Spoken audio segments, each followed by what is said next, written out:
50주년 진심으로 축하를 드립니다. 50년이라는 세월이 결코 짧지 않은데 50년을 여기 계셨던 분 한번 손 들어보세요. 50년 동안 이 교회에 계속 계신 분. 다 2주에 오셨어? 50년 어렸을 때부터 이 교회 다닌 분은 50년 다 올 수도 있는데, 그렇죠? 어찌됐건 작은 50년이라는 것은 특별한 겁니다.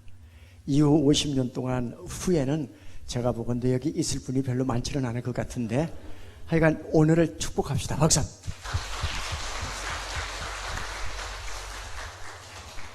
아까 목사님께서 저를 소개하면서 작곡을 한 곡을 하려면 밤을 새야 된다는데, 제가 보기에는 밤을 새우고 하루 더 새워야 됩니다. 얼마나 많냐면, 예를 들면 81년도에 주를 처음 만난다. 내가 처음 주를 만났어. 부르셨죠?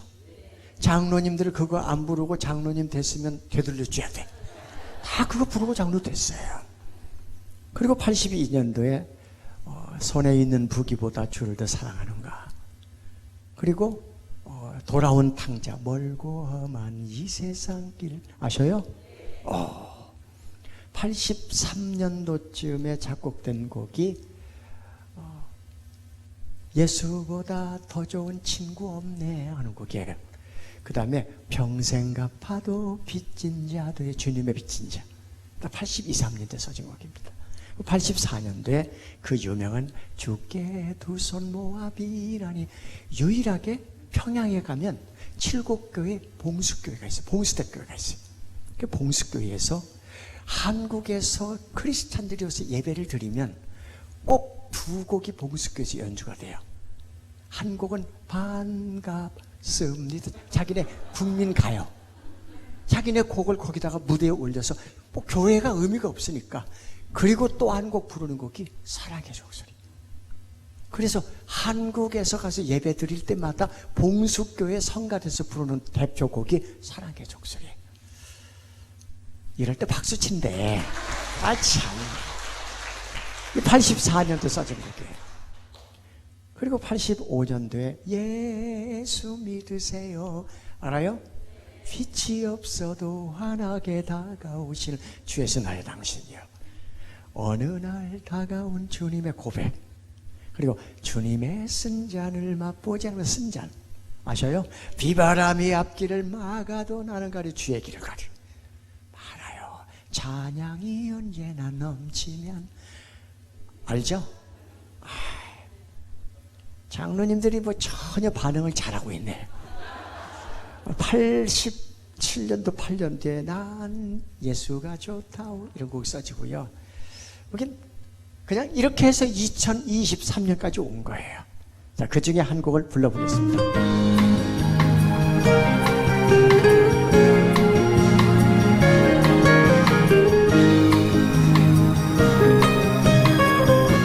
부릅니다. 많은 사람들 참된 진리를 모른 채 주님 곁을 떠나갔지만, 내가 만난 주님은 참 사랑이었고 진리였고 맞습니다. 난 예수가 좋다오. 너무 좋아요. 난 예수가 좋다오. 주를 사랑한다던 베드로 고백처럼 난 예수를 사랑한다오. 무거운 짐진 자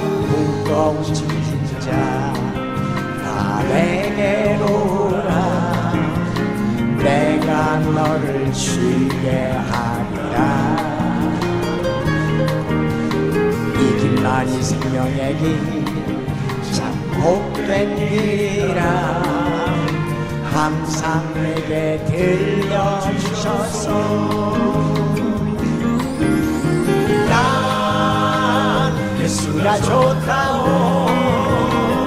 좋고 말고요. 나 예수가 좋다오. 주를 사랑한다 넌 배드로 보내처럼 난 예수를 사랑한다오. 예수님 좋으시면 아멘. 좋으신 만큼 박수와 환호성. 3절 그대가 나를 찾는 행복을 찾거든 예수님을 만나보세요. 주님으로 인하여 참 평안을 얻으며 누구처럼 나와 같이 고백할 거요. 난 예수가 좋다고 너무 좋아요. 난 예수가 좋다고 주를 사랑한다 넌 배드로 보냄처럼 난 예수를 사랑한다고. 다시 한번 난 예수가 좋다고. 좋으시죠? 난 예수가 좋다고. 주를 사랑한다 넌 배드로 보냄처럼 난 예수를 사랑한다고. 예수를 사랑한다. 예수님 사랑해요.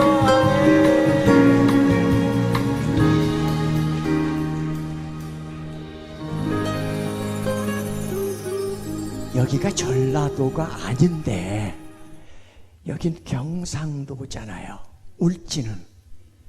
근데 여기 있는 성도들의 찬양하는 것과 분위기는 전라도야. 이야, 경상도에서 거의 보기 어려운 거예요. 제 집사람의 그 자란 곳이 부산이거든요. 부산. 경상도만 가면 부산 얘기하는 거예요. 우리 김인태 목사님을 제가 대구에 있을 때 저를 초청했어요. 목사님 딴 데 가서 초청하려고 하면 안 돼요. 가지 마세요 이제. 또 딴 데 가서 또 얘기 일로 왔습니다. 좋으세요 하지 말고 여기서 길게 계시다가 은퇴하시기 바랍니다. 뭐 장로님들 안 나갔으면 좋겠죠? 거봐, 꼭 여기 계셔요. 다음에 또 부르면 또 올게. 야, 울진이 멀긴 멀어. 우리가 8시 전에 나왔는데 야, 비가 억수로 오늘 왔어요. 제가 군 생활할 때 여기서 딱 3개월 울진에 있었어요. 70년 중반에 제대를 여기서 했어요. 제가 원래는 안동 36사단에 있었는데 107연대가 여기 와 있었어요. 그래서 여기 제대하기 3개월 전에 너 고생했으니까 나가서 3개월 쉬었다 나가라 해서 여기 왔다가 제대했어요. 그래서 울진은 제가 특별한 곳입니다. 그때 70년대 울진 살았던 분 손 들어보세요. 이야, 여기 울진은 이상한 동네네. 아니 그때 안 살았는데 지금 다 여기 와 사네. 와우. 원래 이 바닷가 쪽에 사시는 분들이 예수를 잘 안 믿어요.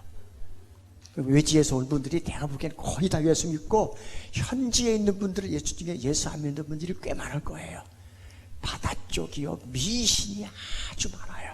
그리고 이쪽 분들이 이 바다 나가서 일을 하는 사람들이기 때문에 늘 생명의 위협을 받고 또 늘 살아가는 것이 팍팍해. 그래서 이분들이 그 우상을 섬기는 일이 특별하단 말이죠. 바닷가 사람들이. 그런 거에 비해서 이 지역에 이를 뜨겁게 사랑하는 죽변 제일교회에 있음으로 해서 이 지역의 성령의 바람이 이 지역을 사로잡아 엄청난 부흥의 역사가 있기를 축복합니다. 제가 오늘 목사님을 통해서 이 지역에 좋은 일이 계속 있다는 이야기와 함께 어마어마한 일들이 이 지역에서 벌어지고 있음을 제가 들었습니다. 맞으면 아멘. 좋으면 더 크게 아멘.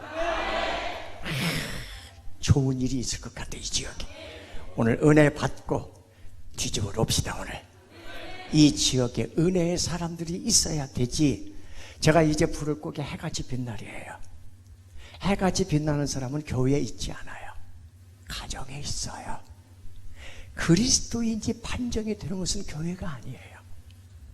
여기 오면 다 교인같이 보이고 교인이 아니라 그리스도인으로 보여요.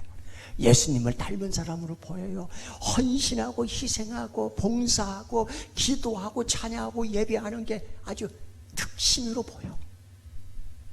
문제는 가정에 돌아가서 우리 누구냐는 겁니다. 과연 장로님 죄송한데요, 아내인 권사님이나 자녀분들이 나를 장로로 가정에서 알고 있으면 장로님 맞아요. 근데 가정에 아내가 새로 수틀리고 조금 머리가 조금 뚜껑이 열리면 당신이 무슨 장로요? 그럼 장로 아닌 거요. 제 말이 틀린 말이 아니에요. 가정에서 진짜 장로가 교회 오면 장로인 거예요. 권사님 들으세요. 주변에 친구들을 만났는데 네가 무슨 권사냐 하면 아닌 거예요. 여기 와서 그냥 열심히 기도하는 것처럼 보이고 예배하고 찬송하고 식당에 가도 있고 성가대가 도 있고 하니까 교인들이 저분 진짜 예수 잘 믿네 해서 교회 당회에서 그분 추천해갖고 투표해갖고 권사님 됐잖아요. 그건 우리끼리 얘기지. 나가면 투표해봐요. 그분 안 돼요. 그러면 아닌 거예요. 제가 왜 이 얘기를 하냐면 우리를 증언해 줄 분이 성령님이세요. 저 사람은 진짜 맞습니다. 성령님은 우리 안에서 우리 모든 삶을 다 보고 계셨고 알고 계셨고 함께 하셨기 때문에 우리를 너무나 잘 알아요. 그분이 예수님 심판대 앞에서 예수님과 함께 더불어 아버지 장로 맞습니다, 권사 맞습니다 해야 되는데 저 사람이요 교회 가면 장로였는데 권사였는데 제가 보기에는 세상에 나가서는 아무 영향력도 없고 집에만 가면 이상한 사람으로 바뀌어갖고 텔레비전에 나오는 사람 보면 저 새끼 죽여야 돼, 저런 놈 살리면 안 돼, 입이 얼마나 험한지. 그리고 또 기억이 오면 주여 아버지, 이건 아니잖아요. 거기서도 예수 믿는 사람, 여기서도 예수 믿는 사람, 세상에 나가서도 영향력을 미치는 크리스찬인, 교회에 와도 섬기고 사랑하며 존경받고 사랑받는 크리스찬, 이게 하나님이 찾는 사람입니다. 그게 천국 가면 해가 집이 될 사람이에요. 그래서 그리스도인은 교회에서 판정되는 것이 아니라 가정에서 그리스도인으로 먼저 판정이 되는 거예요. 그 사람이 되기를 축복합니다. 그래서 가정이 살아야 교회가 부흥되고 한국 교회가 부흥이 되어야 한국 나라가 희망이 있습니다. 훌륭한 정치가가 끌고 가는 것이 아니라 기도하는 사람이 있는 교회가 한국을 바꿀 수 있는 거예요. 저는 그리 믿습니다. 죽변교회, 제1교회 여기가 어느 지구의 한 구퉁에 있는 것이 아니라 대한민국의 중심 있고 세계 속에 영향력을 미치는 교회, 그런 교회의 성도들일 줄 저는 믿고 여러분들을 먼저 축복하겠습니다. 저도 축복하고 여러분들 옆 사람을 축복하고 서로 축복하며 이런 분이 되기를 서로 응원하고 기도해 줍시다.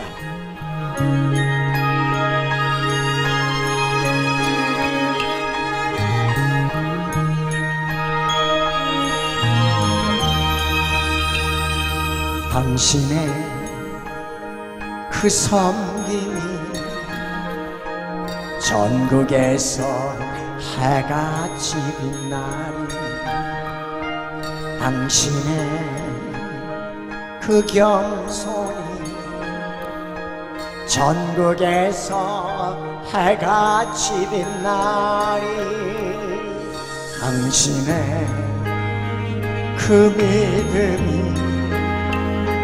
전국에서 해같이 빛나리, 당신의 그 김성이 전국에서 해같이 빛나리, 주님이 기억하시면 좋다리, 예수님 사랑으로 가득한 모습, 천사도 흠모하는 아름다운 그 모습, 천국에서 해같이 빛나리. 이번에는 목사님, 장로님, 권사님들 얼마나 교회 와서 헌신하고 충성하며 순종하며 사세요. 이분을 축복합니다. 먼저 목사님부터 축복합니다. 목사님을 향해서 손을 뻗고 저쪽 사모님도 동시에 축복합니다. 목사님의 그 순종이, 목사님의 그 순종이 전국에서 해가 지린, 요 장로님 계시죠? 장로님의 그 사랑이 전국에서 해가 지린 날, 집사님들 계시죠? 집사님의 그 찬송이, 그 찬송이 전국에서 해가 지린, 권사님의 그 헌신이, 권사님의 그 헌신이 전국에서 해가 지는 날이, 주님이 기억하시면 좋다니, 불타는 사랑으로 가득 찬 곳을 천사도 근무하는 아름다운 그 모습, 천국에서 해같이 빛 날이, 주님이 기억하시면 좋다니, 예수님 사랑으로 가득한 곳을 천사도 근무하는 아름다운 그 모습, 천국에서 해같이 빛날, 천국에서 해같이, 다시 한번 천국에서 해같이 빛나리. 목사님, 장로님, 권사님, 집사님 모두에게 박수. 아멘.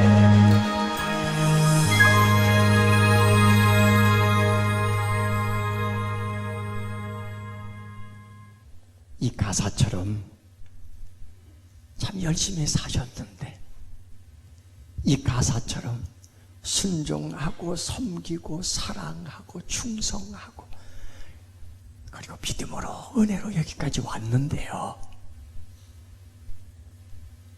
그러면 하나님께서 어떤 고난도 시련도 역경도 없이 기도하는 대로 응답이 되고 마음 먹은 대로 다 일이 이루어지고 우리가 꿈꾸는 대로 하나님께서 도와주셔서 그 모든 꿈이 이루어졌으면 얼마나 좋겠어요.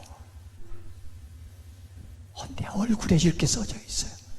나 아프다, 아파, 육자도 아프고 마음도 아프고 사는 게 힘들고, 이렇게 열심히 교회 다니면, 이렇게 지금 이 찬양 부른 것처럼 이렇게 열심히 살면 하나님이 다 모든 일이 잘 되게 해줘야 되는데 힘들어.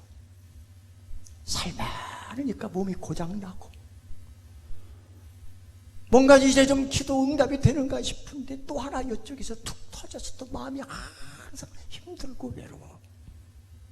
그게 인생이에요. 그래서 아프리카 격언에 이런 문장이 있어요. 인생은 폭풍을 지나왔거나 폭풍을 앞두고 있거나 폭풍 가운데 있거나 세 가지 중에 하나다. 폭풍이 뭐예요? 때로는 생명을 앗아가고 내 소중한 것을 빼앗아가고 잃어버리게 하고 너무나 아프게 하고 힘들게 하고 고통스럽게 하는 게 폭풍이에요. 인생의 폭풍이 한가운데 있으면 우리가 얼마나 괴로움 속에서 잠 못 이루고 살았냐고요. 그 폭풍이 지나간 사람도 있고 지금 폭풍 가운데 있는 분도 있고, 나는 인생에 한 번도 이런 일이 안 왔어. 그렇다면 기대하시라. 개봉박두 곧 옵니다. 예외 없어요.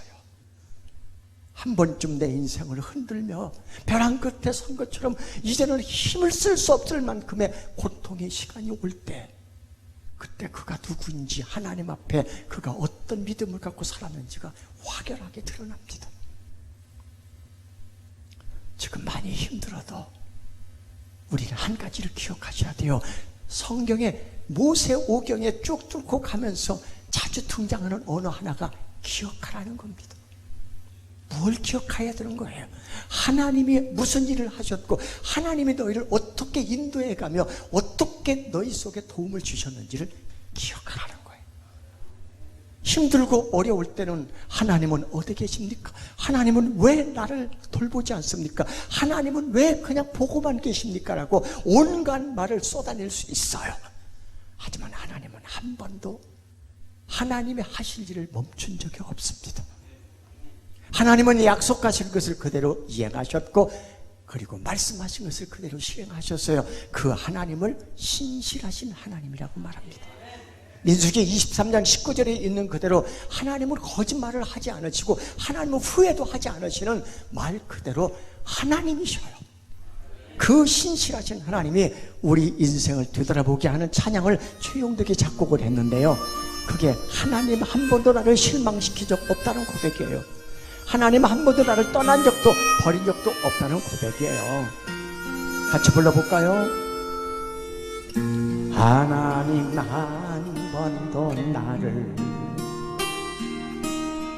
실망시킨 적 없으시고 언제나 공평과 은혜로 나를 지키셨네. 오신실하신 주, 오신실하신 주, 내 너를 떠나지도 않으리라. 내 너를 보내지도 않으리라. 약속하셨던 주님 어떻게 해서요? 이후로도 영원토록, 이후로도 영원토록 나를 지키시리라 확신하네. 지나온 모든 세월들, 지나온 모든 세월들 돌아보아도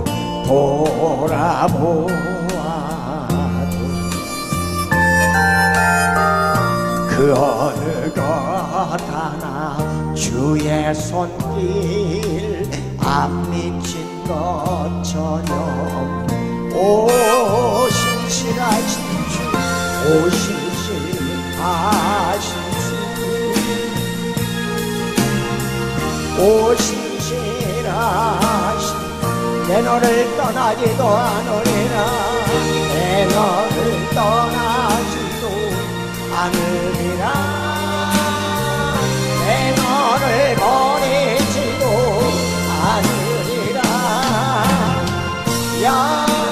약속하셨던 주님 그 약속 지키셨어요. 그 약속을 지키사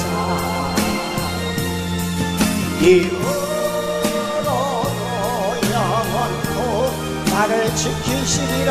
나를 지키시리라. 다시 한번 오 신실하신 주, 오 신실하신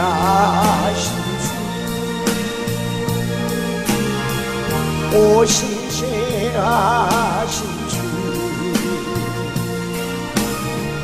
내 너를 떠나지도 않으리라.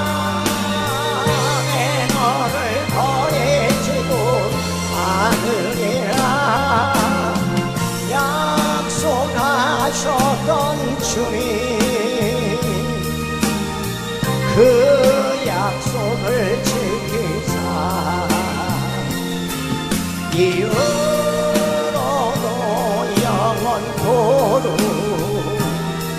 나를 지키시리라 확신.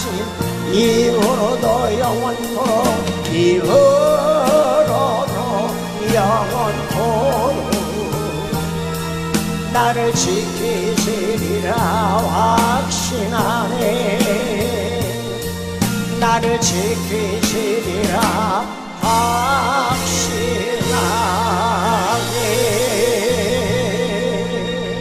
아멘.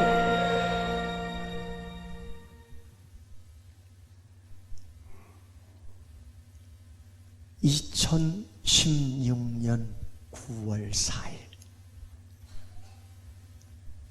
그날은 여러분들에게는 기억이 없는 날입니다. 근데 그날은 제게는 국경일 같은 날입니다. 왜냐하면 제 손녀딸이 태어났거든요. 저는 아들만 둘을 낳았어요. 큰아들이 결혼해서 아들을 낳고 드디어 둘째 아들이 결혼해서 딸을 낳았어요.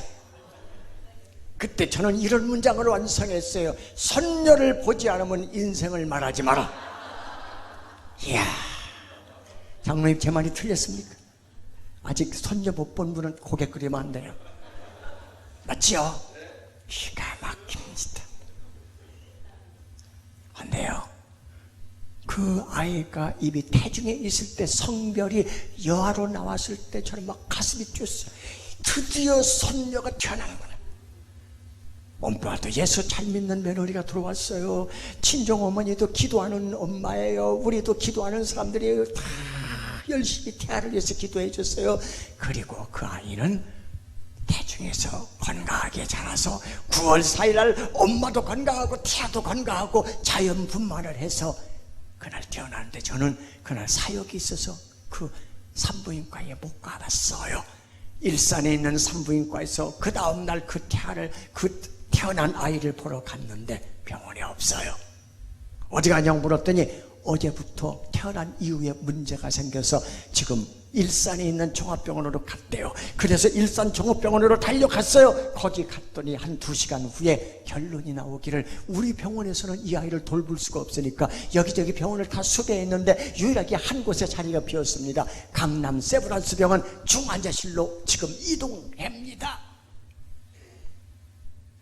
그리고 그 아이는 그날부터 한 달 반 동안 강남 세브란스 병원 중환자실에 있습니다. 도대체 왜? 기도하고 태어났고 기도받고 태어났고 태어날 때 건강한 아이가 왜 갑자기 세브란스 병원 중환자실에 소아집중치료실에 가서 한 달 반 동안에 병원비만 1억이 넘는 돈이 나오게 거기 왜 있냐는 거예요. 조금만 설명을 해드리죠. 이 아이의 병명은 거대 결장. 생전 처음 들어보는 병이에요. 저는 도대체 이런 병이 무슨 병이야. 거대 결장도 아시는 분이 있겠지만 거대 결장도 종류가 너무나 다양해. 마치 파킨슨병이 종류가 다양하듯이 이것도 종류가 다양해. 근데 우리 아이는 어떤 상태냐면 사람이 음식을 먹으면 위에서 소화가 돼요. 그리고 그 소화된 것이 소장으로 내려가요. 소장은 작은 창자예요. 성인이 되면 소장의 길이가 5m에서 6m가 돼요. 그 긴 것이 우리 안에 지금 꼬아리를 들고 있어요. 그리고 거기에는 세포들이 있어요. 신경절 세포라고 그래요. 이 세포들이 음식물이 들어오면 연동작용에서 꾸물꾸물 움직여가지고 음식물의 영양분을 쏙 뽑아내고 그게 대장으로 가요. 그 대장에서 수분을 쏙 뽑아내고 변으로 나가요. 근데 우리 손녀는 문제가 뭐가 생기냐면 음식물을 먹은 것이 소장으로 내려가면 소장에서 이게 잘 흘러서 대장으로 항문으로 나가야 되는데 이게 중간에 문제가 생긴 거예요. 어느 부분이냐면 바로 소장의 위로 연결된 3분의 1 부분까지는 아무 문제가 없어요. 거기는 세포가 다 갖춰져서 다 연동작용해서 운동해서 음식물을 빨아들이는데 3분의 1 지점이 끝나는 거기서부터 뒤로 3분의 2 부분까지 그 많은 부분이 세포가 다 없는 거야. 부서도 일부만 있는 거예요. 그럼 어떻게 된 거예요? 그건 엄마 뱃속에서 만들어져 나와야 되는 거야. 귀도 엄마 뱃속에서 만들어 나와야 되는데 어떤 애는 귀 한쪽에 없어. 손가락이 다 만들어 나와야 되는데 하나는 손가락이 없는 애가서 손톱이 없는 애도 봤어요. 이게 다 안 만들어진 거야. 여기 언챙이는 여기 만들어지지 붙여야 될 부분이 안 붙은 거예요. 이게 뭐예요? 장애란 말이죠. 그럼 이거 어떻게 해요? 손가락이 안 나왔는데 어떻게 만들어 놓아요? 세포가 없는데 의학으로 해결이 안 돼. 약을 먹어도 안 되고 의술로 어떻게 해결할 방법이 없어요. 이건 애당초에 엄마 뱃속에서 만들어져 나와야 되는 거예요. 그러니 해답이 없는 거예요. 오늘 여기 계신 분들에게 질문합니다. 여러분 손자, 손녀 중에 이런 애가 있었습니까? 다 태어날 때 멀쩡하게 태어났지. 그게 얼마나 큰 감사인지 몰라요. 그 아이가 공부를 잘하건 못하건, 얼굴이 예쁘건 안 예쁘건, 키가 크건 작든 상관이 없어요.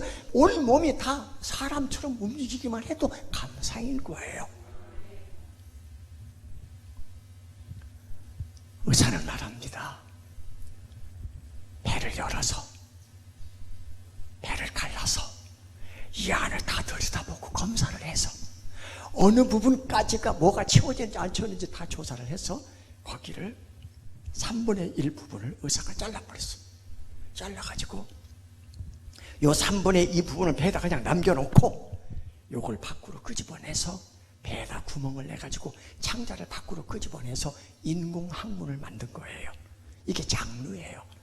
얘는 이제 평생 이렇게 살아야 할지, 6개월은 이렇게 살 건지, 1년은 이렇게 살지, 2년을 살지 아무도 모르는 상황이 이제부터 시작이 됐어요.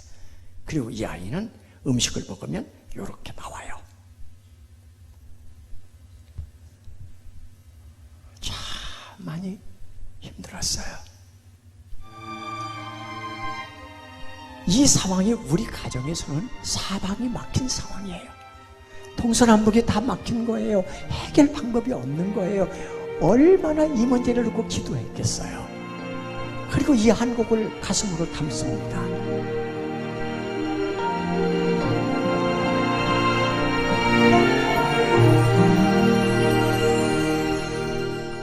사방이 가로막혀 절망하나요. 눈을 들어 쳐다보세요. 당신을 사랑하는 하나님께서 해결해 주실 거예요. 지금 당신이 먼저 해야 할 일은 하나님이 하신 일을 인정하면서 모든 것이 합력하여 선을 이룰 줄 믿고 따라가는 일이죠. 아무것도 염려하지 말고 오직 모든 일에 기도와 간구로 너희 구할 것을 감사함으로 하나님께 아뢰라. 당신이 말씀을 믿는다면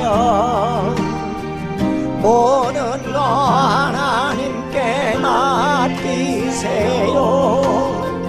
눈을 들어 하늘을 쳐다보세요. 그리고 기도하세요. 기도하는 것밖에는 해답이 없어요. 의사가 고칠 수 있는 병이 아니었어요. 제가 아는 수많은 사람에게 중보기도를 부탁을 했어요. 그리고 말씀을 붙잡고 기도하기 시작했어요. 지금 이 찬양은 그 말씀이 들어있는 찬양이에요.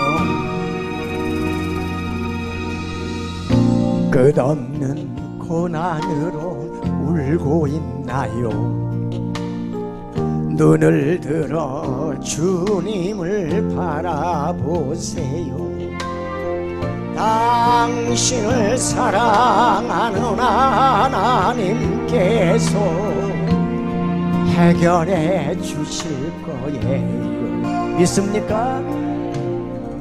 지금 당신이 먼저 해야 할 일은 하나님이 하실 일을 신뢰하면서 모든 것이 합력하여 선을 이룰 줄 믿고 순종하는 일이죠. 내가 물 가운데 지날 때에 우리 너를 침몰지 못할 것이며 내가 불 가운데로 행할 때에도 타지 아니하리라. 하나님의 이 약속을 믿는다면 모든 것 주님께 맡기세요. 눈을 들어 주님을 바라보세요. 그리고 감사하세요. 눈을 들어 주님을 바라보세요. 그리고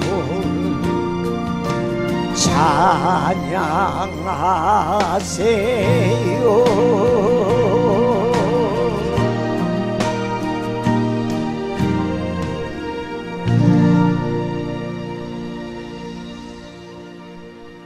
이 찬양을 뚫고 나오시는 하나님께서, 성령님께서 분명히 일을 행하실 줄 저는 믿었어요. 아무것도 염려하지 말고 다만 모든 일에 기도와 간구로 너희 구할 것을 누구에게? 하나님께. 세상에서 답을 찾으려 애쓰지 마라. 이사야 43장 2절에 네가 물 가운데로 행할 때 내게 함께 할 것이야. 거기 함께, 누가 함께 하냐면 하나님이. 내가 누구기에? 그 앞 구절에 이렇게 나옵니다. 내가 너를 구속하였고 내가 너를 지명하여 불렀나니 너는 내 것이야. 내 것이기 때문에 내가 물 가운데로 지날 때 내가 함께 할 것이고, 강을 건널 때 물이 너를 침몰치 못할 것이며, 네가 불 가운데로 행할 때 타지도 아니할 것이요 불꽃이 너를 사르지도 못하게 우리를 거기서 지켜주시고 위험으로부터 구출해 주시겠다는 약속이거든요. 근데 이 아이는 변함없이 45일 동안을 중환자실에 있습니다. 저는 그 아이를, 제 안에도 그 아이를 본 적이 없어요. 우리 며느리 그리고 아들이 하루에 30분 내지 20분씩 면회를 합니다. 머리에 모자를 쓰고 마스크를 쓰고 가운을 입고 손에 장갑을 끼고 들어가서 애를 안아보는 게 아니라 내려다만 보고 옵니다. 기도해주고 나옵니다. 그 아이는 간호사들이 키우고 있어요. 어느 날 의사가 아들 내외를 불러서 말하기를, 이제 이 아이는 병원에서 더 이상 키울 수가 없습니다. 그러므로 이 중환자실에 있는 이 아이를 일반실로 옮겨서 일주일 동안 간호사의 지도 아래 어떻게 이 아이를 돌보는지를 한 주 동안 훈련을 받고 가정으로 돌아가셔서 키워야 됩니다. 이 아이의 이 상태가 좋아진다는 기대를 아무도 할 수가 없습니다. 이렇게 평생을 살지, 1년 후에 이보다 조금 나아지게 채워질지, 아니면 6개월 후에 조금 더 많이 채워질지, 그건 우리 손에서 떠난 일입니다. 그리고 일반실로 내려왔습니다. 한 주 동안 그 간호사 지도 아래 이 아이를 돌봅니다. 제일 문제가 되는 게 뭐냐면 장루예요. 인공항문이에요. 이게 소장이 짧으니까 금방 슉슉 먹은 게 나오는데, 이 아이가 불편하다고 울면 복부에 압력이 가해지면서 창자가 밖으로 밀려 나와. 그러면 여기 조금 나와 있는 장루에다 캡을 씌워서 여기다 소변, 배변을 받아내는데, 이게 막 밀려 나오면 이게 사이즈가 달라져. 굵기가 달라져. 그러면 다시 오려야 돼. 오려서 끼워내야 돼. 그 사이에 변이 이리 튀고 저리 튀고 한 주 동안 이 아이를 돌본 결과는 뭐였냐면, 우리가 키우기 어렵다는 거야. 키울 수 없다는 거예요. 그리고 한 주가 지난 후에 의사는 아들 내외를 앉혀놓고 이렇게 얘기합니다. 오늘부로 퇴원하십시오. 나와서 퇴원하는 게 아니에요. 이제 우리 병원에서 또 할 일이 없다는 거예요. 그리고 돌아가서 한 주 동안 돌보고 다음 주 월요일 날 오세요, 병원에. 그 한 주 동안에 별일이 다 있을 겁니다. 이 아이가 한두 명 태어난 게 아니에요. 1년에 한국에서 약 5천 명가량 태어난다는 거야. 이런 장애를 가진 애가. 이유는 노산, 환경 때문에 태어난다는 거예요. 그래서 이런 환자로 인해서 병원이 상당히 불편한 거야. 지금 자꾸 오는데 치료가 잘 안 되니까. 의사는 말하기를 이런 아이는 가정에 돌아가면 환경이 바뀌고 본인이 이제 불편하고 하니까 자꾸 울고 보채고 할 텐데 그래도 한 주 동안 견디고 버텨내고 이겨내고 그리고 다음 주에 오세요. 병원 와도 답이 없다는 이야기입니다. 가정에서 돌봐야 된다는 얘기예요. 부모 몫이라는 겁니다. 퇴원하고 그 밤은 어떻게 지났습니다. 그 다음 날부터 이 어린아이가 울기 시작합니다. 울면 어떻게 해야 돼요? 바닥에 놓으면 더우니까 안아야 되잖아요. 울어야 되잖아요. 1시간이 지나도 울어요. 5시간이 지나도 계속 울어요. 10시간이 지나도 계속 울어요. 20시간을 계속 울어요. 우리 아이가 이렇게 문자를 보냈어요. 아빠, 얘가 미쳤나 봐. 미치지 않고서야 왜 이렇게 울어요? 어떻게 해요? 우리는 어떻게 할 방법이 없어요. 방법이 없어. 계속 울어. 울다가 이 아이가 지치면요 어떻게 해요? 신신하듯이 팍팍 들어가요. 그럼 안고 어루던 사람들이 너무 힘드니까 내려놓으려고 하면 또 으악 하고 오는 거예요. 말이 20시간이지 하룻밤을 꼬박 밤을 새워가면서 20시간이라는 게 그런 시간이잖아요. 꼬박 밤을 새우고 새벽 3시에 할 수 없이 오지 말라는 병원 강남 세브란스까지 머니까 일산에서 가까운 쪽은 신촌 세브란스야. 같은 세브란스끼리는 모든 자료 공유가 되거든요. 그래서 신촌 세브란스 응급실로 들어갔어요. 오지 말라는데 할 수 없이 방법이 없어서 들어가니까 간호사가 보고 깜짝 놀라면서 어떻게 이 지경이 들 때까지 아니 의사가 오지 말라는데 어떻게 병원에 들어가서 아이는 안정을 주사를 맞으니까 안정을 찾고 나서 오전에 이런 병을 돌보는 거대 결장을 돌보는 치료하는 의사가 이 아이를 보더니 이 아이에게 몹시 불편한 문제가 생길 것 같은데 한 이틀 검사해보고 결정을 내립시다. 그리고 이틀 후에 결론은 다시 배를 열어야 된다는 거야. 아니 태어난 뒤 얼마 이틀 3일 지나서 배를 열어서 이만큼 이쪽을 배를 갈라서 다 창자를 끄집어내서 다 벗는데 다시 열어야 된다는 거야. 근데 의사가 이미 신촌 세브란스 의사가 강남 세브란스에 있는 의사가 수술하는 그 의사의 차트를 쫙 다 본 거야. 왜 얘가 수술했으며 어떤 상태인지가 꼬박 거기 세세하게 기록이 돼 있잖아요. 그걸 다 보고 들어가서 열어봤는데 열을 딱 보니까 20시간을 얘가 울은 이유가 답이 나온 거예요. 의사 말은 그렇습니다. 차트를 다 보고 들어갔잖아요. 열어보니까 지금 여기 3분의 1 지점에서 잘라놨고 3분의 2는 배에다 남겨놨는데 여기 세포가 거의 많지가 않아서 지금 남겨놨는데 다 이렇게 쭉쭉쭉쭉 다 보니까 완벽하게 100% 세포가 다 채워져 있는 거예요. 그 사이에 한 달 반 사이에 6개월이 지나고 1년이 지나고 2년이 지나도 다 안 채워지는 애들이 수두룩한데 얘는 한 달 반 만에 우리의 기도가 응답이 돼서 완벽하게 채워졌으니 이 아이가 20시간 운 이유는 어서 빨리 병원에 가서 의사에게 보여주면 의사가 다시 검사를 할 것이고 열어보면 분명히 세포가 채워졌는 걸 알고 채워져 끊어진 부분을 연결해 놓고 항문으로 다시 배설할 수 있도록 하면 너는 완벽하게 온전하게 부모가 달래거나 보채지 않고 힘들어하지 않고 키울 수 있으니 얼른 병원에 가라고 하나님께서 20시간을 올린 결과예요. 그렇지 않았으면 열어보질 않아요. 가장 빠르게 열어보는 경우가 검사해보는 경우가 6개월. 그렇지 한번 대충 검사해봐서 안 그러면 1년 후에. 근데 얘는 한 달 반 만에 이 상황을 의사가 봤고 그 아이를 꿰맸고 여기는 막아버렸고 이 정상으로 움직일 수 있는 거야. 문제는 3분의 1 부분까지는 그동안에 사용을 했잖아요. 뒤에 부분은 사용을 안 했잖아요. 그래서 문제가 어떻게 생기냐면 음식물을 많이 먹으면 토하거나 병목 현상이 생겨서 못 내려가니까 절대 음식물을 많이 주지 마십시오. 두 번째, 이런 아이는 보통 일반적으로 한 달가량 가까이 설사를 합니다. 왜? 여기 3분의 2 부분이 사용을 안 한 부분에서 음식물이 들어갈 때 그게 활동을 제대로 못해서 거의 대부분 다 설사를 하는데, 반드시 하루의 기저귀를 20개에서 30개 정도를 준비해 놓고 항문이 헐지 않도록 수시로 기저귀를 갈아주십시오. 그게 일방적인 매뉴얼이에요. 그런데 이 아이는 하나님이 고쳐주셨다는 흔적을 몇 가지를 다시 찾아낼 수가 있습니다. 첫째, 아무리 먹어도 토하지 않는다. 두 번째, 단 한 번도 설사하지 않고 황금편을 넣는다. 세 번째, 기저귀를 20개에서 30개를 사용한다고 했는데 황금편을 보니 이 아이는 한 달 반 자란 아이가 쓰는 기저귀만큼만 썼지 더 쓸 이유가 없다는 거야. 완벽하게 고치셨다는 말입니다.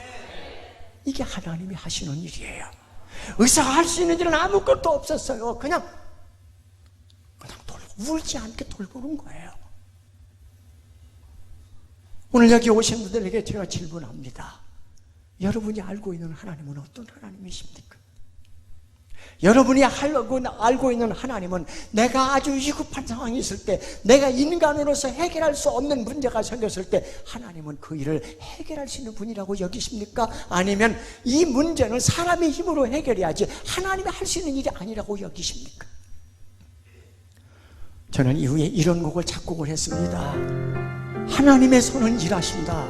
하나님의 손은 쉼이 없다.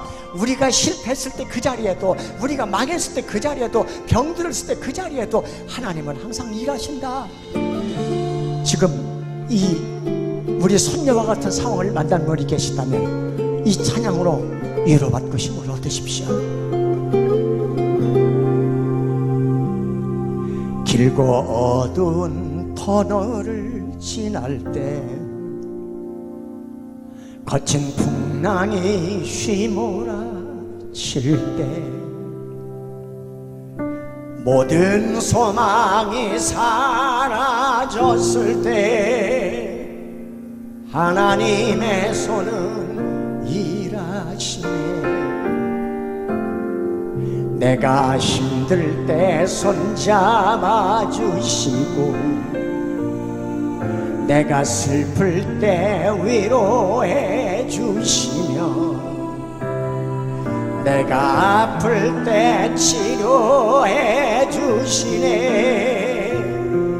하나님의 손은 일하시네. 그 손이 나를 지켜주시네. 그 손이 나를 인도하시네.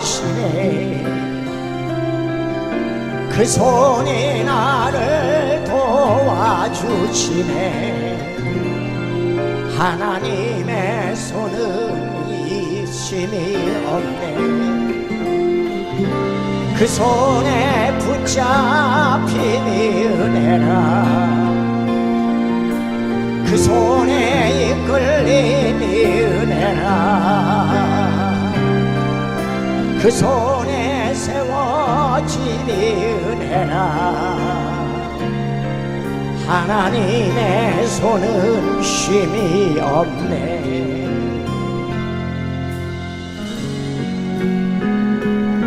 하나님의 손이 쉼이 없음을 믿으시면 아멘. 그 손이 여러분의 인생의 어려운 문제들 속에서 일하실 것입니다. 내가 힘들 때 손잡아 주시고, 내가 슬플 때 위로해 주시며, 내가 아플 때 치료해 주시네. 하나님의 손은 일하시네. 그 손이 나를 만져주시네. 그 손이 나를 안아주시네. 그 손이 나를 보호하시네. 하나님의 손은 쉼이 없네. 그 손에 치유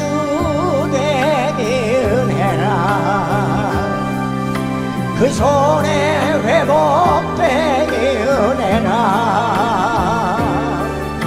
그 손에 살아남이 은혜라 하나님의 손은 쉼이 없네. 우리가 그 손에 회복돼서 여기까지 왔고 그 손이 우리를 살려냈고 그 손이 우리를 치유하셨고 오늘 여기까지 우리를 은혜를 베푸고 인도하셨습니다. 지금까지 우리를 붙잡아 가시고 이끌어 가시고 인도해 가신 하나님께 이 찬양을 올려드리며 같이 부릅니다. 그 손에 붙잡힘이 은혜라 그 손에 붙잡힘이 은혜라 아멘 그 손에 이끌림이 은혜라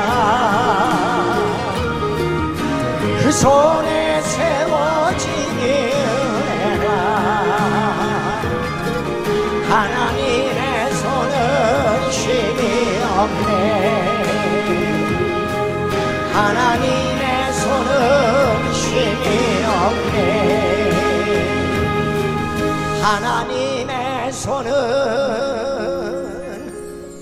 쉼이 없네.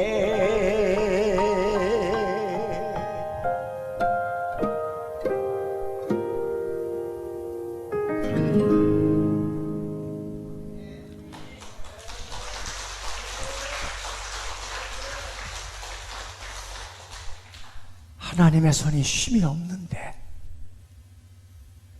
하나님은 성경 안에 갇혀 계신 분이 아니라 성경 안에 수없이 많은 이적과 기사를 행하신 그분은 성경을 밖으로 나오셔서 여전히 가난한 자에게 병든 자에게 어렵고 고통당하는 자에게 울부짖으며 하나님을 찾는 자에게 여전히 일하시고 기적을 행하시며 우리를 돌보신단 말이지요. 그 하나님을 믿으시면 아멘. 저는 믿습니다. 저는 이런 곡을 작곡을 했습니다. 나는 하나님을 믿을 수밖에 없는 이유를 썼습니다.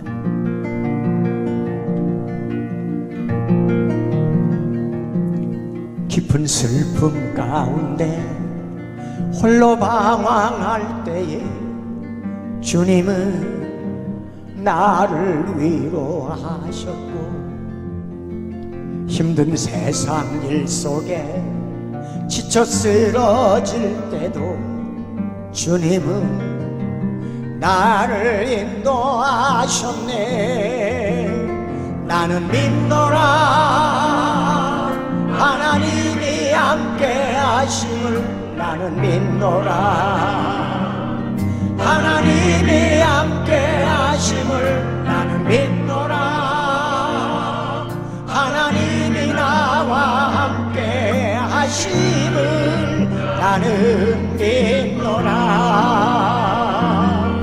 깊은 수렁 속에서 혼자 울부짖을 때 주님은 나를 건져내셨고 죄악된 세상으로 다시 달려갈 때에 주님은 돌아오라 하셨네. 같이요. 나는 믿노라 하나님이 함께 하심을 나는 믿노라 하나님이 함께 하심을 나는 믿노라 하나님이 나와 함께 하심을 나는 믿노라. 그리 아니하실지라도 내 인생에 하나님은 어떤 일을 하지 않았다고 하실지라도 그분이 나를 위해서 십자가에 못 박혀주신 예수 그리스도를 이 땅에 보내주어 그분이 죽으심으로 인해서 내가 구원받았다는 인후 하나 때문에 나는 고백할 수 있습니다. 나는 하나님이 살아계심을 믿습니다. 내 인생에 어떤 일을 하지 않았어도 거친 풍랑이 일어도 찬잔하게 하시는 주님은 나의 피난처시오.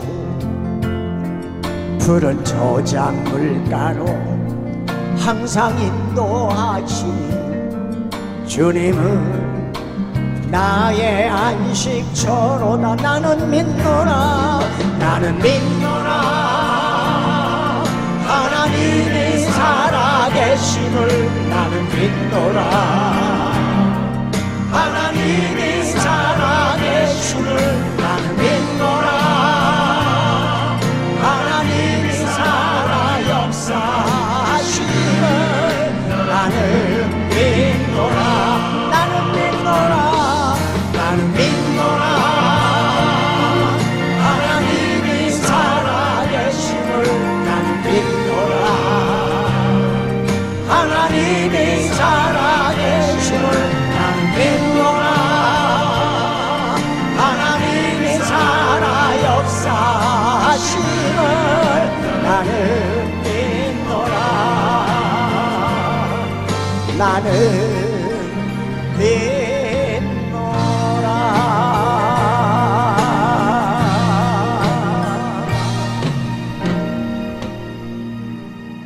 아멘.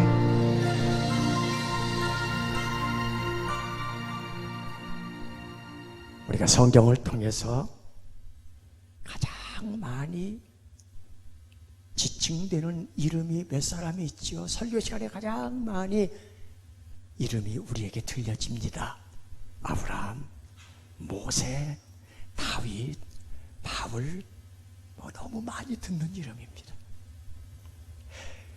이 이름 중에서 광야 하면 보통 모세를 떠올립니다.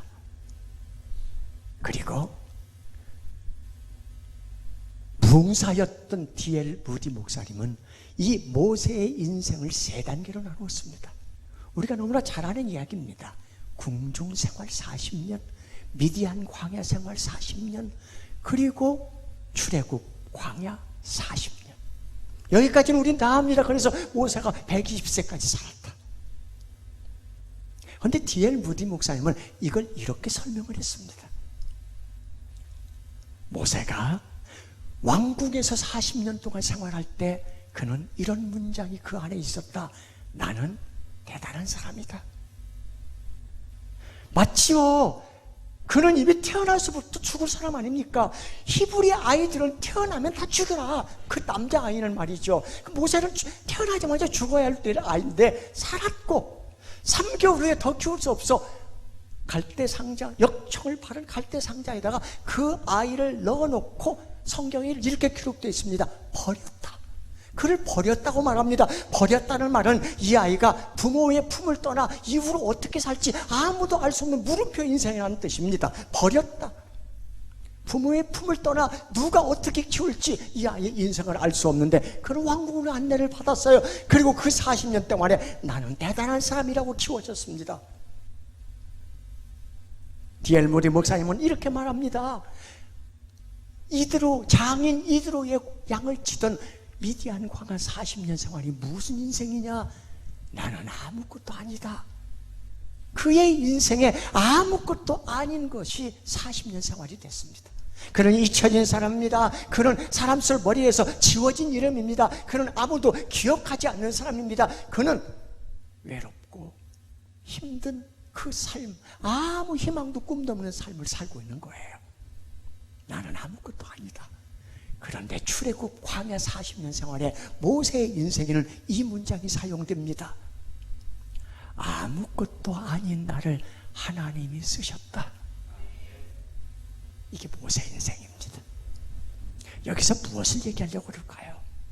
예수 믿기 이전에는 누구나 다 자기가 대단한 사람인 줄 압니다. 자존감 하나 누가 건드리면 분노합니다. 자존심 하나 건드리면 폭발합니다. 대단한 사람이라고 여깁니다. 예수 믿기 이전의 우리 모습입니다.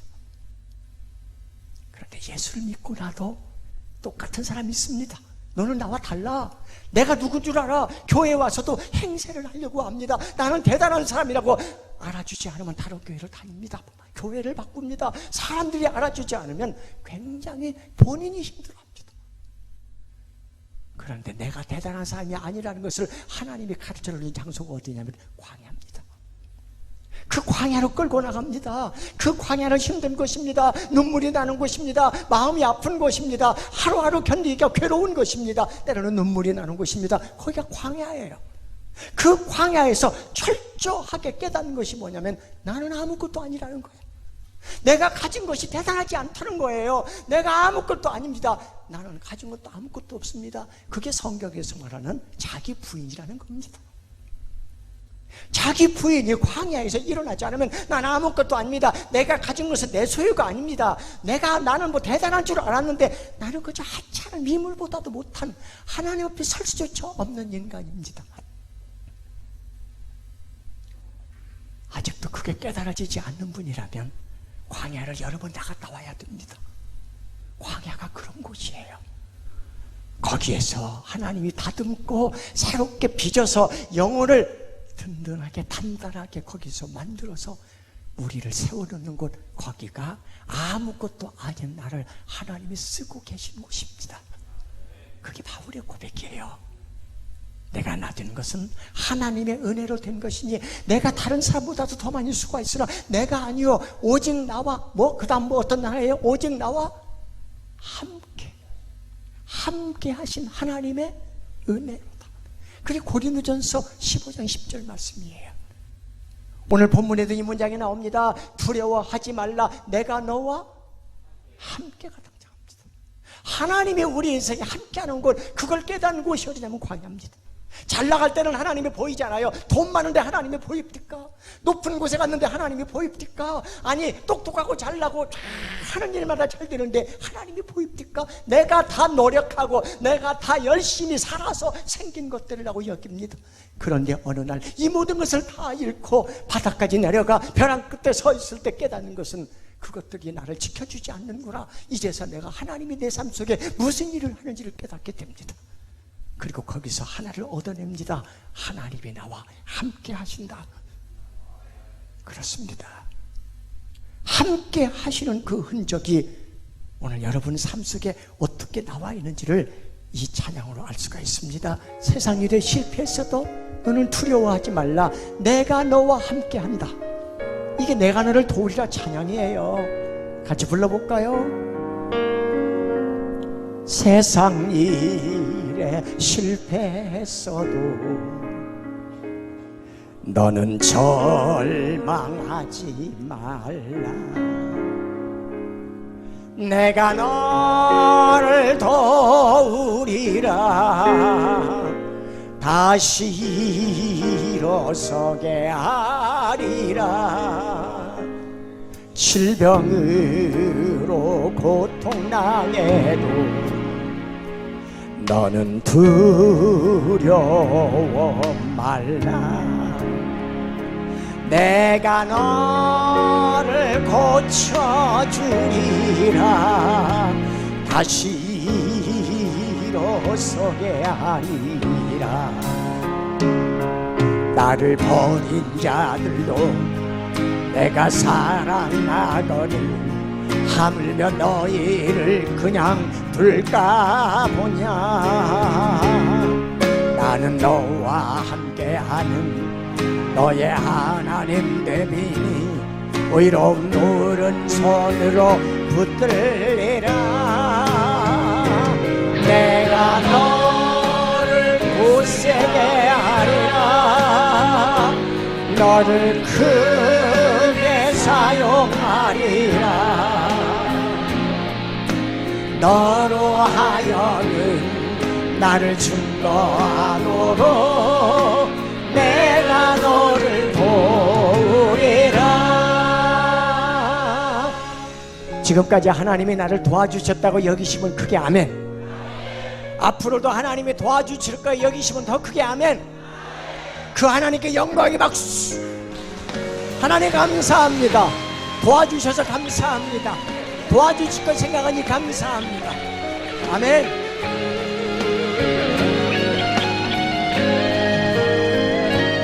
환난 핍박 끊임없어도 너는 낭망하지 말라, 내가 너를 도우리라, 하리라. 다시 일어서게 하리라. 참지 못할 슬픔이 있어도 기도하며 담대하라. 내가 너를 도우리라. 다시 일어서게 하리라. 감사 눈물 흘리며 믿음으로 간구한 너희의 기도를 내가 외면하랴. 나는 너와 함께하는 너의 하나님 됨이니 의롭도 오른손으로 붙들리라. 내가 너를 굳세게 하리라. 너를 크게 사용하리라. 너로 하여금 나를 증거하고 내가 너를 도우리라. 다시 한번 내가 너를 굳세게 하리라. 너를 크게 사용하리라. 너로 하여금 나를 증거하고 내가 너를 도우리라.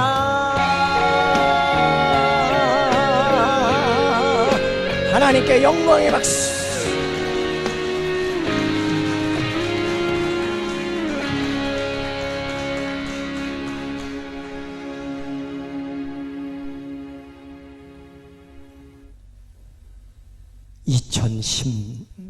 (2021년 1월 6일) 여러분들은 이날 기억이 없는 날이에요. 벌써 2년 반 전 얘기입니다. 근데 저는 그날이 기념일 같은 날이에요. 이날은 제가 강남 세브란스 병원에서 암 선고를 받은 날입니다. 이미 일주일 전에 조직검사를 마쳤고 별반 내 몸에 이상이 없었기 때문에 암이랄 거를 생각도 안 하고 병원에 갔는데 의사가 딱 보더니, 화면을 딱 보더니 동그라미를 치면서 여기 암세포가 암이네요. 할렐루야! 이 날을 얼마나 기다렸는지 모릅니다. 암까지 거 별거 아닙니다. 죽으면 천국 가는 것이고 살아나면 다시 주의 일하는 것이고, 이렇게 말하지 않았어요.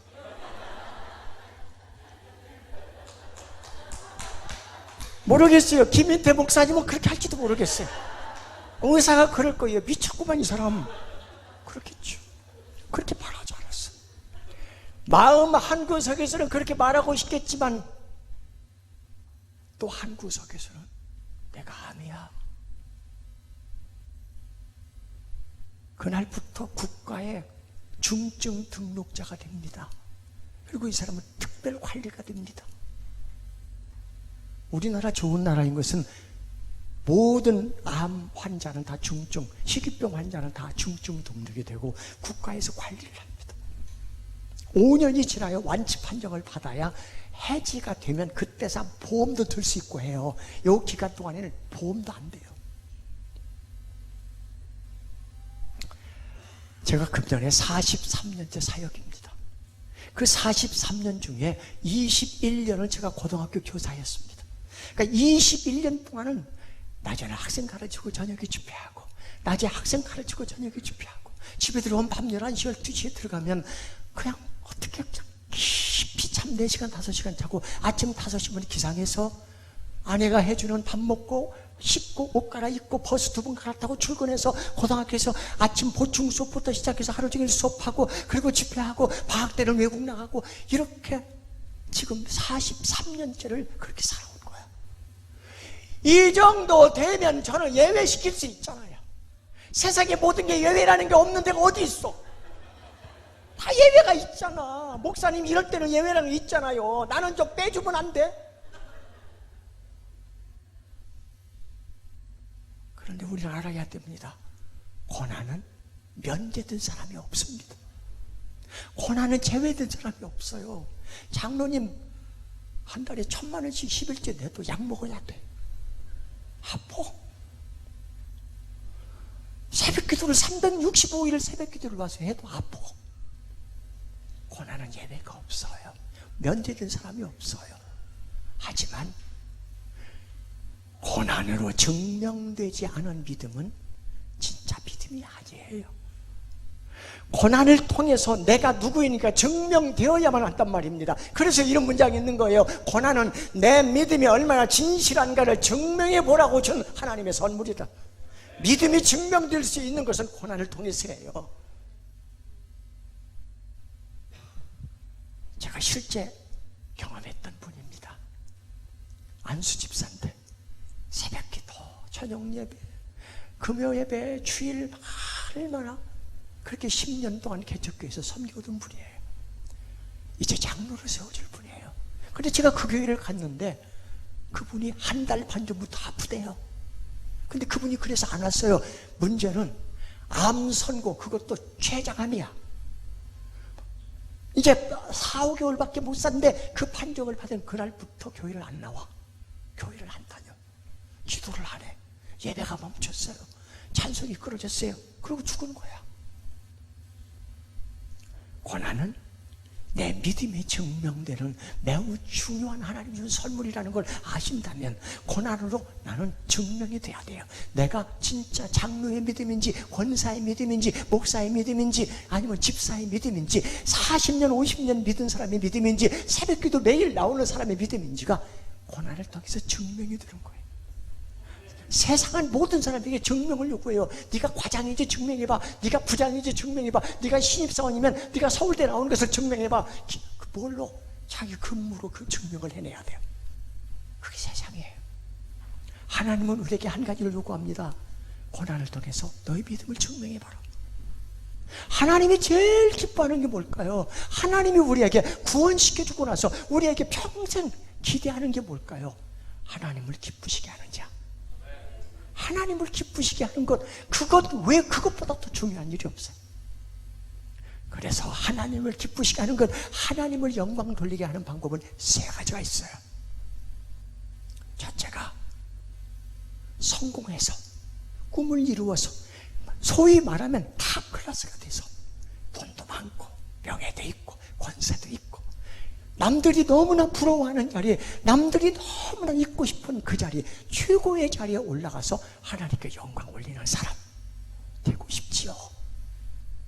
마치 무명의 배우가 대학로에서 20년 동안 생활비도 안 드는 만큼 그래서 투잡을 하면서 겨우 그 배우의 길을 이어왔는데 어느 날 어느 감독이 그 대학로에 와서 연극을 보다 이 사람에 꽂혔어. 그래서 이 사람을 캐스팅해서 어느 영화에 주연을 주었는데 이 사람이 그 천만 배우가 된 거예요. 그리고 그 해에 그가 나무 주연상을 받게 돼요. 그가 무대에 상을 받으면서 천받이가 뭐였냐면 이 모든 영광을 하나님께 올려드립니다. 이게 최고의 자리에 살 수 있는 영광, 하나님께 영광을 돌리는 거예요. 두 번째, 하나님이 원하는 사람이 되어서 영광 올려드리는 거예요.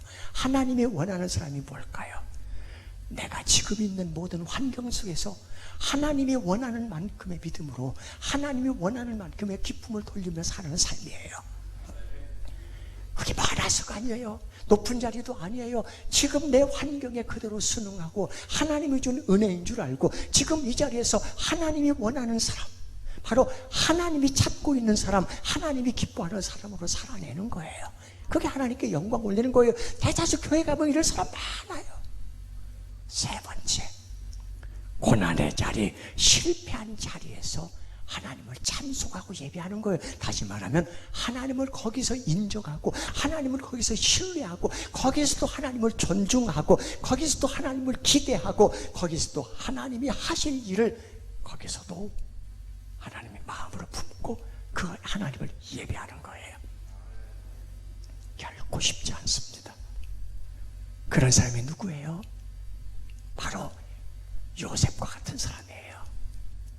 그의 삶은 가족과도 생이별, 희망이 없는 애굽의 노예, 앞으로 아무것도 할 수 없는 그저 주인에게 생사가 달려있는 그런 가장 힘들고 어려운 자리에서도 하나님은 하나의 문장을 씁니다. 창세기 39장 2절, 하나님이 요셉과 함께 하시니 그가 형통한 자가 되어. 함께가 거기 등장합니다. 비록 그 자리에 있지만 그는 어떠한 것에도 유혹을 당하지 않고 어떠한 것에도 믿음을 지키며 할아버지, 아버지의 그 살아온 날을 기억하고 그대로 살아보려고 몸부림치는 요셉의 삶 속에서는 실패한 자리, 가난한 자리, 고난의 자리, 낮은 자리에서도 하나님께 영광을 돌리는 거예요. 그게 하나님이 기뻐하는 자리입니다. 여러분들이 지금 실패한 자리에서도 영광 돌린다면 하나님이 원하는 사람이 되어 지금 있는 자리에서 이렇게 있다가 어느 날 여러분의 가정을 통해서, 가문을 통해서, 기업을 통해서, 자녀들을 통해서, 교회를 통해서 가장 최고의 자리에 올려놓고 마음껏 쓰시면서 사용할 것을 기대합니다. 그러니까 어느 자리든 영광이 돌릴 수 있는 자리잖아요. 잊지 마십시오. 하나님은 모든 자리에서 영광을 받고 영광을 받으시기를 원하십니다. 마치 욥처럼 바닥에 내려가 아들 7, 딸 3, 양이 7천, 낙타가 3천, 소바 500켜리, 500상, 암나귀가 500마리, 재산과 건강과 자녀를 다 잃어버린 밑바닥, 그것도 벼랑 끝에서 죽는 것 외에는 희망이 없는 삶 속에서도 그는 욥기 1장 21절에서 똑같이 고백합니다. 이 모든 것을 주신 이도 하나님이요 다시 하나님이 그것을 가져가셨으니 이건 내 소유가 원래 아닙니다. 나는 그저 잠시 사용하다가 가는 겁니다. 하나님이 가져갔으니 내가 하나님을 어찌 원망하고 불평하겠습니까? 나는 범죄하지 않겠습니다. 오로지 하나님을 찬양하겠습니다. 이게 실패한 자리, 고난의 자리, 낮은 자리에서도 그분을 영화롭게 하는 거예요. 어느 자리든 하나님은 기뻐할 것입니다. 최근에 저는 이런 곡을 만들었습니다. 세상 사람들은 말합니다. 예수 믿으면서 왜 그렇게 살아? 아닙니다. 세상 사람들은 우리가 망하면 그들은 박수칩니다. 야, 예수 믿는 것들 저렇지 뭐. 그들은 우리를 조롱합니다. 비판합니다. 때로는 이렇게 말합니다. 그 사람 망했어, 죽었어, 안 돼, 봐라, 예수 믿는 것들 자이래. 이렇게 우리에게 말할지라도 하나님은 우리를 주목하고 있습니다. 하나님은 우리에게 시선을 떼지 않고 있습니다. 하나님은 우리에게 더 좋은 일을 하려고 준비하고 계십니다. 문제는 우리가 지금 어떤 자리에 어떻게 있냐는 거예요. 오늘 이 곡은 코로나 이후에 한국교회에서 많이 떠난 사람들에게 주고 싶은 메시지예요. 모든 것이 끝났다고 말하는 사람들의 말을 듣지 말아라. 하나님은 아직도 너에게서 시선을 떼지 않았다. 세상에서 답을 찾지 말아라. 사람들을 의지하지 말아라. 너의 모든 문제는 하나님만이 해결할 수가 있다. 기도를 쉬지 마라. 찬양을 멈추지 마라. 하나님이 너를 주목하고 있다. 예배에 집중하라. 말씀을 붙잡아라. 하나님을 만나면 끝난 것이다. 우리 삶의 주인은 하나님입니다. 오늘 이 찬양 안에 들어있는 세 문장이 있습니다. 기도를 쉬지 마라. 찬양을 멈추지 마라. 예배에 집중하라. 그리고 말씀을 붙잡고 하나님을 의지하면 너의 모든 문제는 끝난 것이다. 같이 불러봅니다.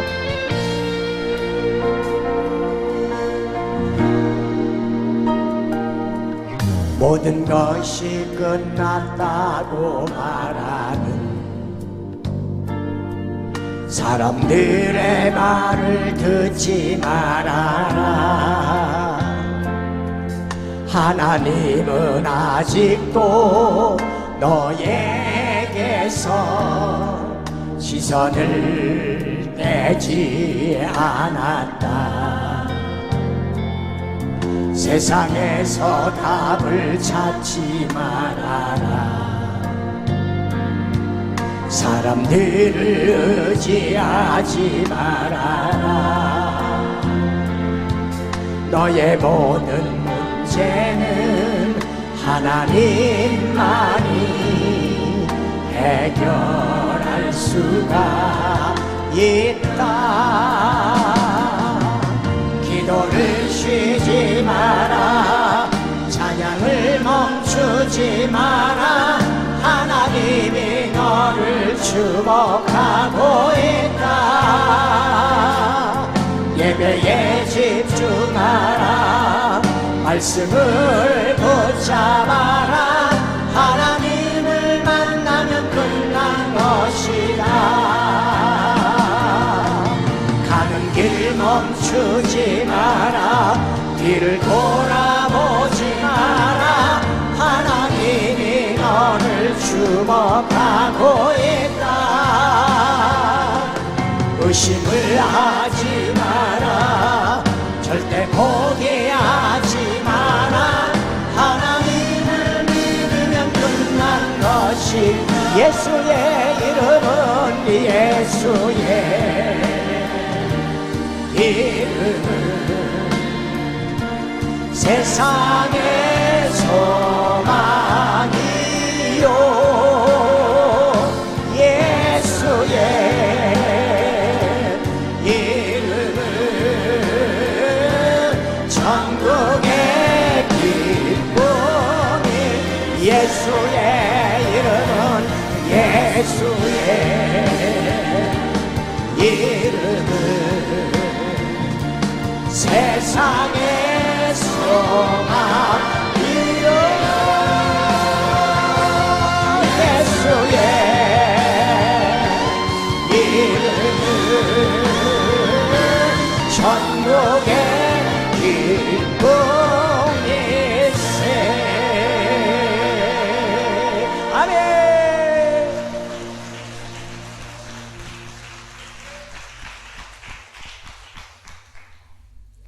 제 인생에 하나님이 함께 하지 않았다면, 함께 하시는 일이 제 인생에 그분이 나를 인도해 가지 않았다면 저는 가스펠 작곡가가 아니에요.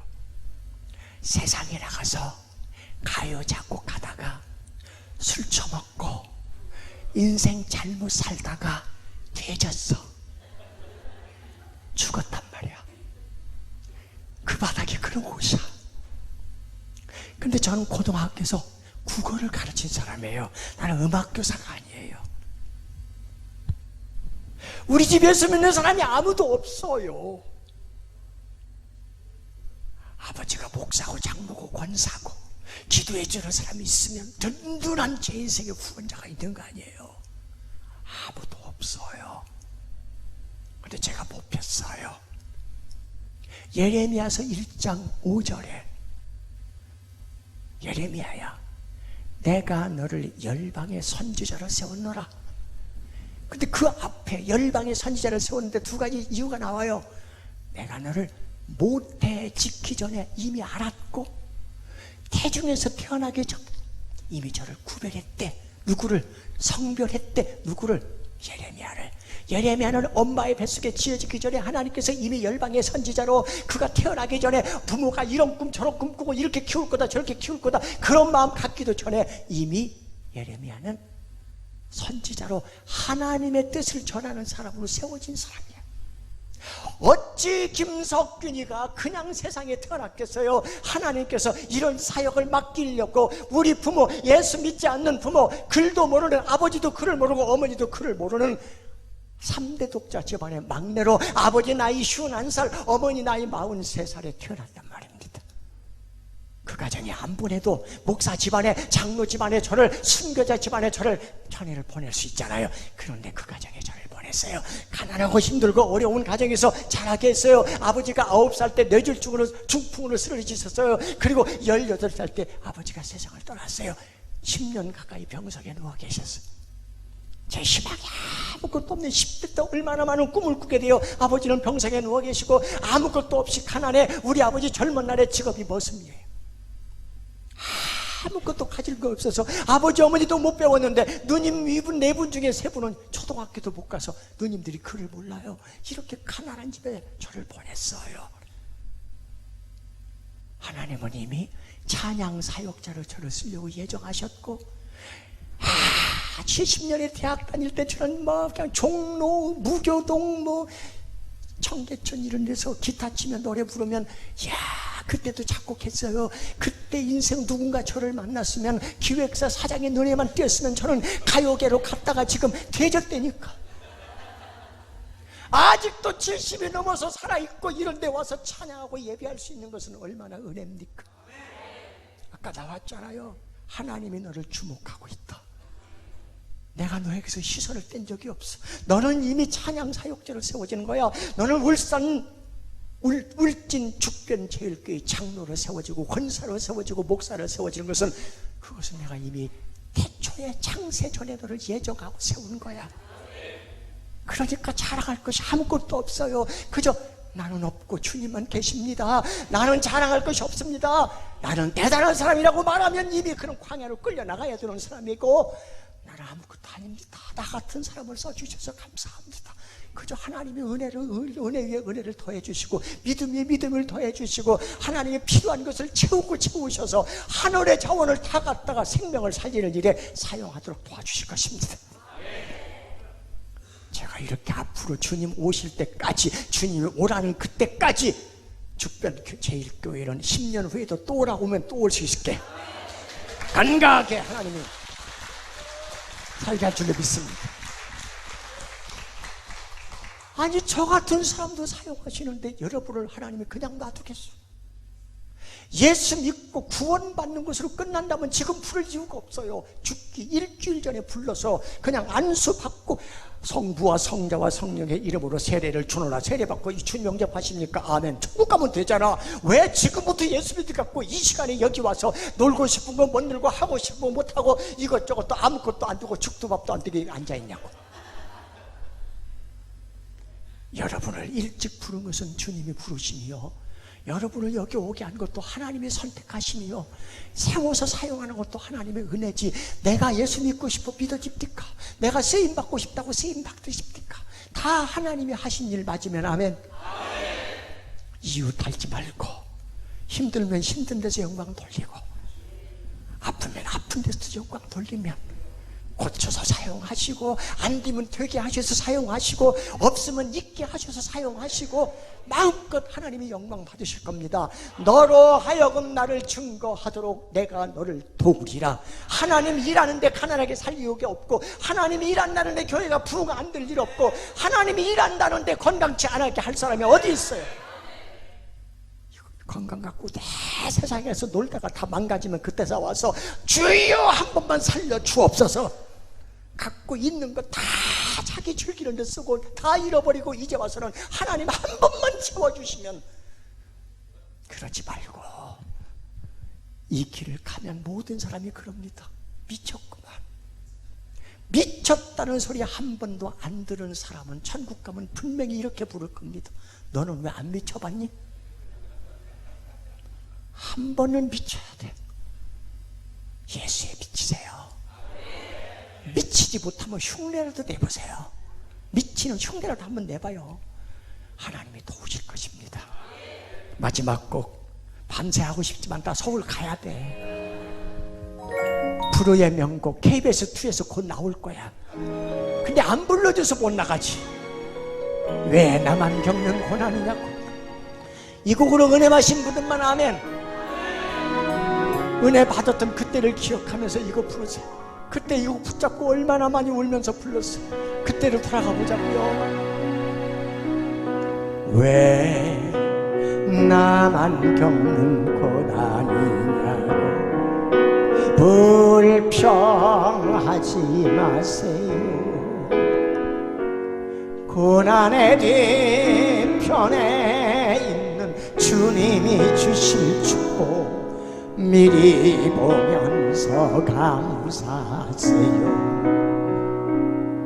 너무 견디기 힘든 지금 이 순간에도 주님이 일하고 계시잖아요.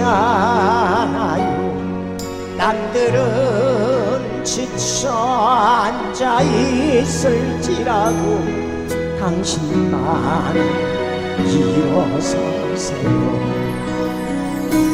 힘을 내세요. 힘을 내세요. 주님이 손잡고 계시잖아요. 주님이 나와 함께함을 믿는다면 어떤 역경도 이길 수 있잖아요. 주님이 나와 함께함을 믿는다면 지금의 힘들고 어려운 일 반드시 이겨내고 버텨내고 싸워내고 지켜낼 수 있을 줄 믿습니다. 자, 이 시절은 옆 사람 손을 꼭 잡고 당신도 힘들고 나도 힘드니까 우리 힘들지만 주님 나와 함께 하시니 이겨냅시다. 왜 이런 슬픔 찾아왔는지 원망하지 마세요. 당신이 것보다 주님께 받은 은혜 더욱 많네. 감사하세요.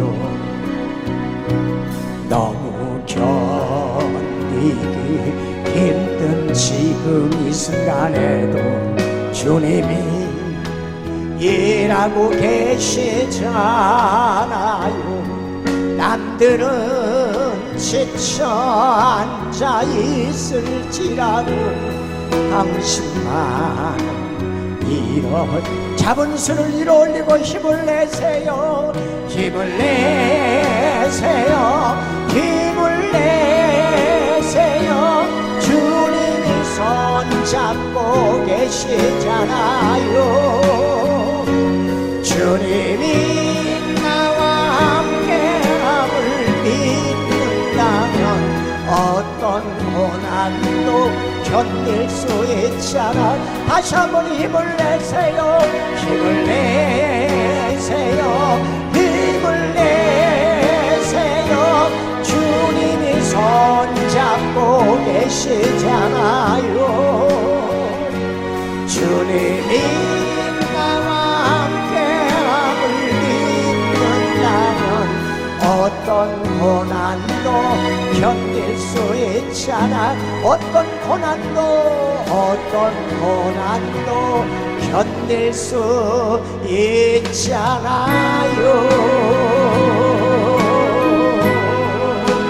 할렐루야.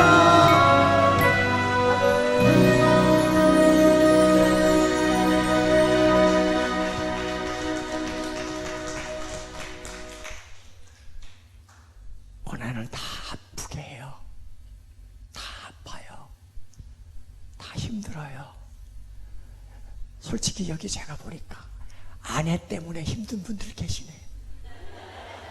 계셔. 솔직히 여기에 남편 때문에 힘든 분도 계시네. 자녀 때문에 힘든 분도 계시네. 여기 다 힘들어요. 예수를 믿어도 안 믿어도 다 힘들지만 우리는 예수 믿는 티를 내십시다. 힘들어도 은혜로 믿음으로 주님이 나와 함께함을 믿는다면 힘을 내시고 버텨내고 이겨냅시다.